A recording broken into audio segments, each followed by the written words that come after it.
جب اللہ کے رسول صلی اللہ علیہ وآلہ وسلم جب اس انسان کے پاس گئے جو مرنے کے قریب تھا اور اس کی حالت بہت نازک تھی، آخری سانسیں لے رہا تھا، تو حضور علیہ الصلوۃ والسلام نے اس سے دریافت کیا، اس سے پوچھا، یہ آپ حدیث سن رہے ہیں ترمذی شریف کی حدیث آپ کے سامنے ہے۔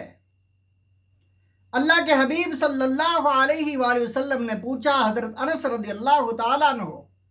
آپ راوی ہیں، ان انس عن النبی صلی اللہ علیہ وسلم،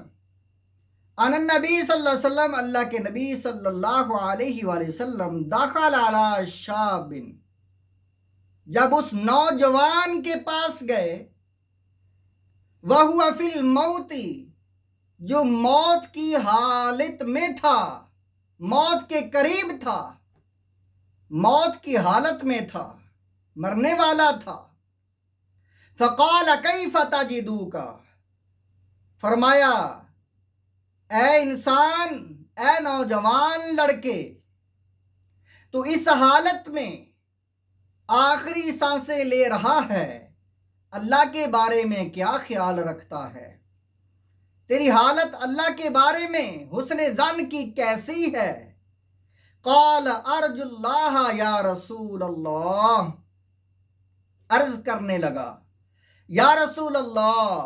یا حبیب اللہ، میں اللہ سے بڑی امیدیں وابستہ کیے ہوئے ہوں، میں اللہ سے بڑی امیدیں لگائے ہوئے ہوں، میں اللہ سے اس کی رحمت کی، بخشش کی بڑی امید رکھتا ہوں، اور اس امید سے میں خوش ہوتا ہوں کہ میں بخشا جاؤں گا۔ وَإِنِّي أَخَافُ ذُنُوبِي، لیکن میں گناہ گار بھی ہوں، جب میں گناہوں کی طرف میری حالت جاتی ہے، میں نظر کرتا ہوں تو میں خوف زدہ ہو جاتا ہوں، اللہ سے میں ڈر جاتا ہوں اپنے گناہوں کو دیکھ کر کہ میرا کیا بنے گا، اگر میں نہ بخشا گیا تو میرا کیا ہوگا، میں تو واصل جہنم ہو جاؤں گا، تو مجھے بہت خوف آتا ہے اللہ کے عذاب کا۔ یا رسول اللہ، میری یہ کیفیت ہے،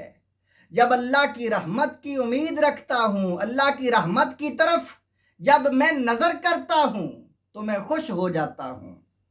اور جب میں گناہوں کی طرف دیکھتا ہوں تو میری حالت بہت خراب ہو جاتی ہے،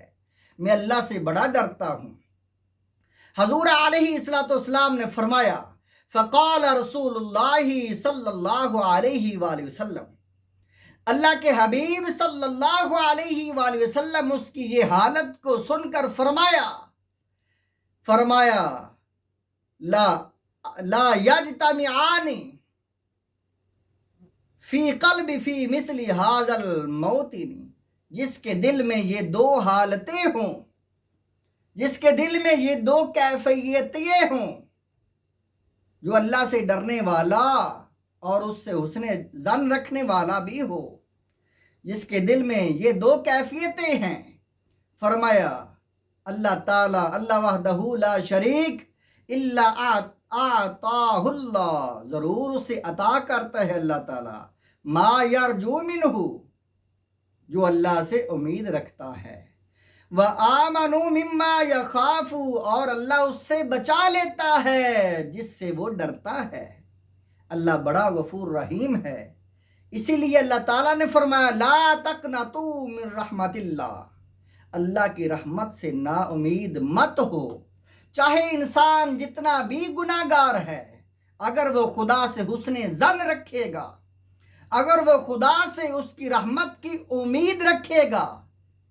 حضور علیہ الصلوۃ والسلام نے فرمایا ایسا انسان ضرور بخشا جائے گا، اگر وہ انسان اللہ سے حسن ظن رکھتا ہے، اس کی رحمت کی امید رکھتا ہے۔ حجاج بن یوسف، جس کی تلوار سے، جس نے اپنی تلوار سے 1,00,000 انسانوں کو قتل کیا، اور اس کے آرڈر سے بے شمار انسان قتل کیے گئے، جن کو انسان شمار بھی نہیں کر سکتا، جب وہ اس کا آخری وقت تھا تو وہ اللہ سے باتیں کرتا تھا، کہتا تھا یا اللہ لوگ مجھے کہتے ہیں یہ نہیں بخشا جائے گا، یا اللہ لیکن میں تیری رحمت کی امید رکھتا ہوں، یا اللہ میری امیدوں پر پانی مت پھیر دینا، مجھے کامیاب کر دینا، بخش دینا۔ امام حسن بصری رحمۃ اللہ علیہ آپ فرماتے جب میں نے اس کی یہ بات سنی کہ آخری وقت اللہ کی رحمت کی امید لے کر مرا ہے، فرمایا پھر میں نے اسے کبھی نہیں کہا کہ یہ نہیں بخشا جائے گا۔ ساری دنیا اسے مسلمان سب کہتے تھے کہ یہ نہیں بخشا جائے گا حجاج بن یوسف، فرمایا لیکن میں نے اسے کبھی نہیں کہا کہ وہ اللہ کی رحمت کی امید باندھے ہوئے تھا۔ اللہ سے اس کی رحمت کی امید رکھو، اللہ تعالیٰ ضرور بخشنے والا ہے۔